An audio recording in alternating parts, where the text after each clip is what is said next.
Week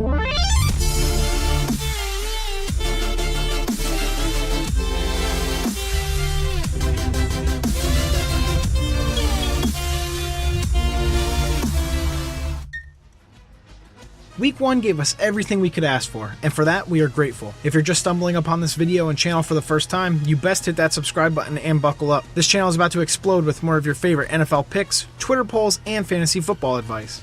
A quick look back at our Week 1 records: 3-2 for myself, not terrible, and 2-3 for Billy B, not bad either. As you guys saw, Week 1 is unpredictable, and this isn't that big of a setback for us.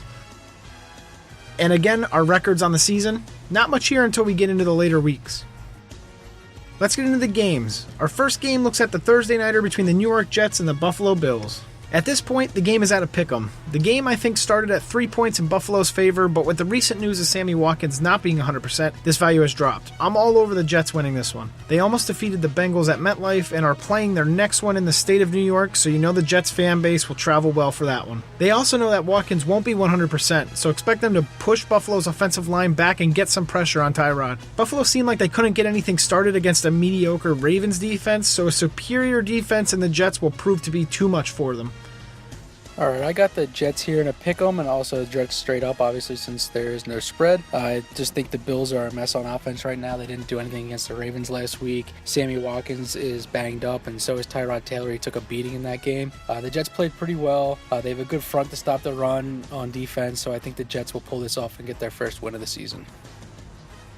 Second matchup we take a look at is the New Orleans Saints traveling into MetLife to take on the Giants. New Orleans came really close to closing out their home opener against the Raiders, and the Giants got a win against a rookie quarterback, running back, and a depleted defense. I think this one is going to be an all-out shootout. It seems as though no one has an answer for what Brandon Cooks and Willie Snead did against the Raiders last week, and there will be no way that the Saints defense can stop Odell Beckham Jr. In the end, this one comes down to who has the more accurate quarterback, and that's Drew Brees. A playmaker in his own right, I think Brees carves up the Giants defense. Eli is going to make a costly mistake late in the game to secure the win for the Saints.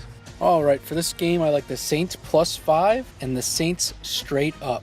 I think the Saints are going to go into New York and pull off an upset. They lost a heartbreaker last week against the Oakland Raiders, and I think their offense is clicking already, and that's going to be tough for the Giants to stop. So I think the Saints are going to score too many points for the Giants to win this one. So again, Saints +5 and Saints straight up. And that leads us to our second question of the week. Question of the week for week 2. What will be Drew Brees' final stats against the Giants defense? Is he going to do really well or is he going to do really poorly? Give me his attempts, his completions, his yards, and his touchdowns. And hey, if he's going to throw an interception, you might as well throw that in there too. Best comments get next week's video.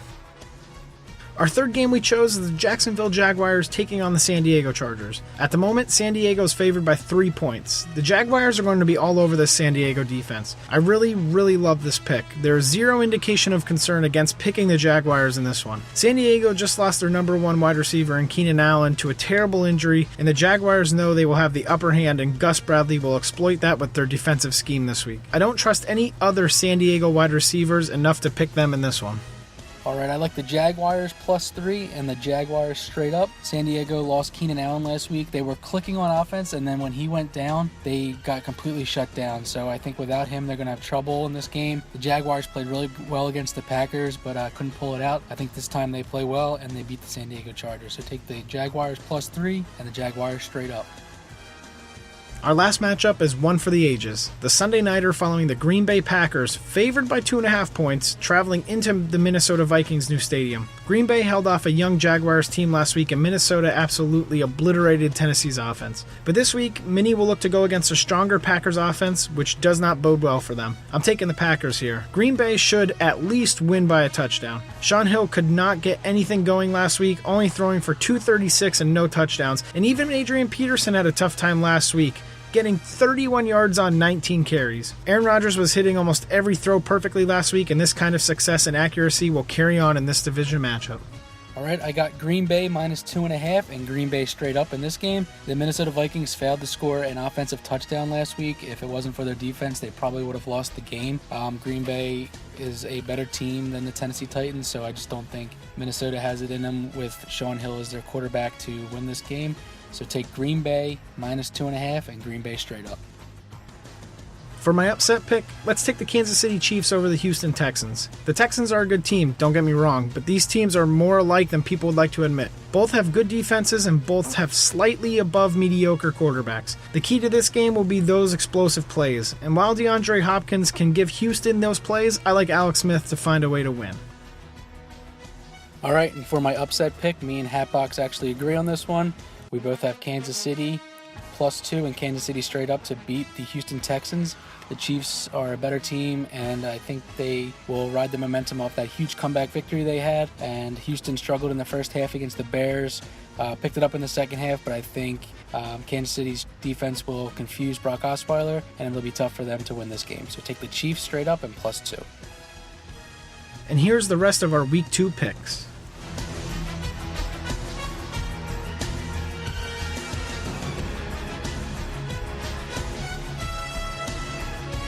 In the Hatbox Pick'em League, we have a two-way tie for first between Half Moon's picks and Joe's number 1. They both went an astounding 13-3 in Week 1. Congrats to those two, and don't forget to set your picks before the end of this week. In the Hatbox Survivor Pool, we saw 9 people out of the 34 total people get their first strike of the season. Remember, you need 2 strikes to be considered out in this pool. Our Week 1 leader in this pool was G. Jansen, who was the only person to pick the Steelers, who in turn won by 22 points. Congratulations to him, and don't forget to set your pick by the end of the week. Last week's question of the week asked for Antonio Brown's receptions, yards, and touchdown count. And by the way, we all know that you were only allowed 2 pumps in your celebration. See, and I'm not sure about that call. I don't know, Bill. That was 3 pumps, and the rule book says you cannot have more than 2. While a handful of people came fairly close, there was one person who was predominantly the closest. That person, and I am so proud of him for almost correctly guessing AB's stats, is our very own Tensa. Tensa predicted 10 receptions, 120 yards, and 2 touchdowns, when in reality, AB's numbers were 8 receptions, 126 yards, and 2 touchdowns. Congratulations to our long-lost friend Tensa. Speak of the devil.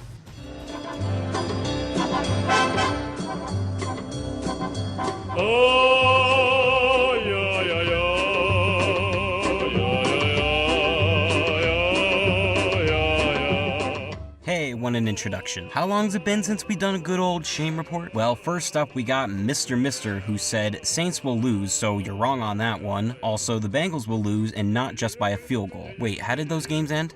Ah, shit. I thought we had finally met someone who actually had clairvoyant powers and knew who was gonna win all the games. I mean, he seemed so certain Hatbox was about his predictions and was advising him that he had seen the future. Well. Next up, we have Seahawks. Lol, whoever did the picks here will only get 2 right. Terrible reasoning behind the picks. Well, sir, I'll have you know that these guys got... Oh. You know what? Never mind. Good call, man. And finally, Steelers secondary sucks, and Kirk Cousins will make them his bitches at home. Antonio Brown, 5 receptions, 69 yards. I think it was Antonio and D'Angelo who made the Washington racists their bitches on their turf. Just more people overrating Kirk Cousins. Shocker. And another person who hates the Steelers because of their obnoxious fans. Don't even care. But what's this? Hatbox agrees Steeler fans are obnoxious, even though he went to the University of Pitt and has been to numerous Steeler games. Such a shame, but whatever. Continue to hate.